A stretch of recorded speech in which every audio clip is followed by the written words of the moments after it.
تو emotional intelligence کے حوالے سے دنیا میں جتنا بھی کام ہو رہا ہے وہ یہ ہے کہ آپ مشکل حالات، اچھے حالات، برے حالات، سخت حالات اور تکلیف دینے والے حالات، اس میں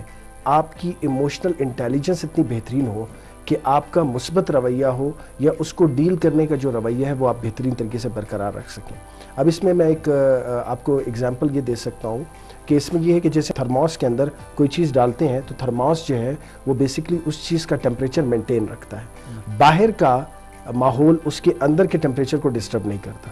ٹھیک اسی طرح انسان پہ بھی ایسا ہے کہ انسان اپنے اندر کے ماحول کو اگر کنٹرول کرے گا with the help of emotional intelligence تو باہر کا ماحول اسے کبھی بھی ڈسٹرب نہیں کرے گا۔ مینس اگر وہ اندر سے ساؤنڈ ہے، ایموشنلی انٹیلیجنٹ ہے، تو باہر اگر مشکل